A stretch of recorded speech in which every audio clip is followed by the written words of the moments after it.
Good morning, everybody. It's Dan here again from the New Zealand Aerosports team, part of the QC team members, one of the QC team members here in the factory. And today we're going to talk about wear points on your canopy. Okay. So here we got beautiful Crossfire just sitting down here on the ground. When you want to look for wear points on the canopy, a couple of the major ones here would be the center cell. So starting here at the center cell of the canopy. Around here, around the warning label, it gets a lot of wear, especially with rolling of the tail and laying down on the canopy when you're packing it. So you want to look around here, around the warning label. Sometimes you might find a little bit of holes around here. Sometimes the stitching might sort of start to come undone along here. These sort of minor things can be, like holes can be just marked. Make sure they just draw a circle around them, make sure they don't try and get any bigger. If you're worried about holes, you can speak to somebody or at the local drop zone. Any sort of stitching come undone, you could take to your local loft and get somebody to do a little bit of an oversew. If it's a major one, then you can send it back to us or get in contact with us and we can help you out. So that's based around here. We're also looking here at the attachment point of the center cell, where your D-bag attaches and the bridle to the pilot chute. Often you can find little holes on here from when fabric gets caught in the grommets when you're cocking the pilot chute, possibly after you've put it in the bag, rather than before. So just again, looking out around here, making sure things are all nice and good around there.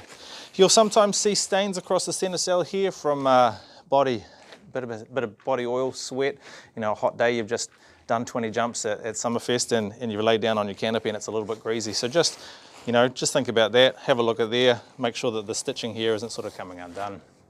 So, that's some things to look for on the center cell. Also, the end cells, the stabilizers.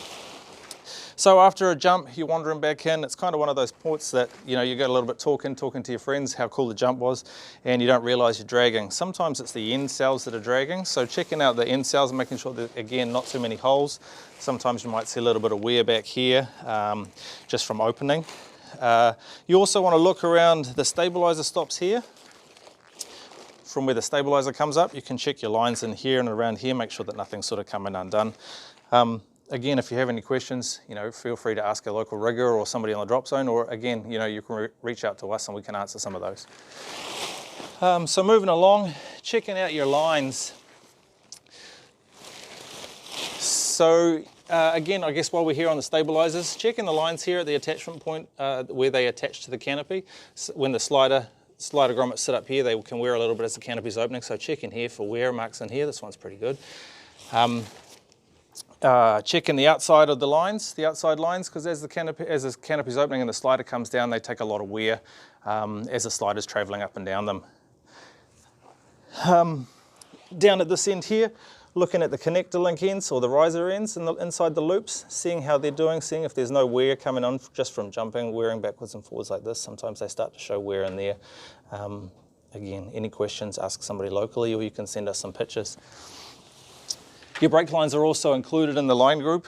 So your brake lines often get a lot of wear on them due to the fact that they get used a lot, traveling through the guide rings on your risers. So your lower brake lines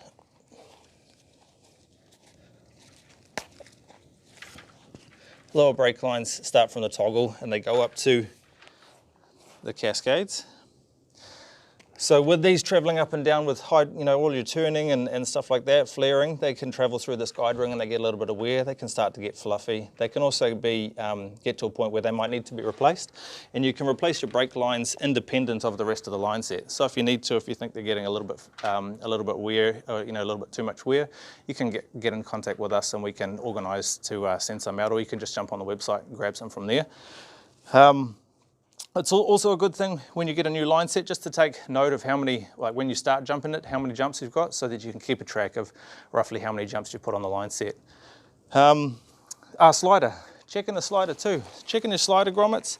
They travel a lot up and down the canopy every time the canopy opens and when you pack it again. So just checking inside of the grommets here, running your finger around, making sure it's smooth, there's no nicks.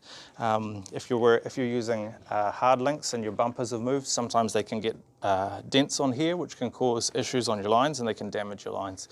So again, just if you find anything that you're not sure about, you can ask somebody on the drop zone or again with us.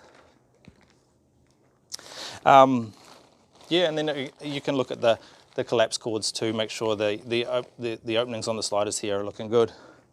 Yeah, so that's kind of it, just running across them from top to bottom again. So center cell around the warning label, around the attachment point, end cells, stabilizer stops, you know, your lines, your outside lines, in by your connector links, your brake lines, checking them out, checking them here where your toggle stow is, you know, they can be replaced, and then again slider, so slider grommets, collapse cords. Any questions, feel free to reach out to us, you know, again on the website or on Facebook, you know, write a comment on this post. And yeah, thanks for coming to see us, and I'll see you again next time.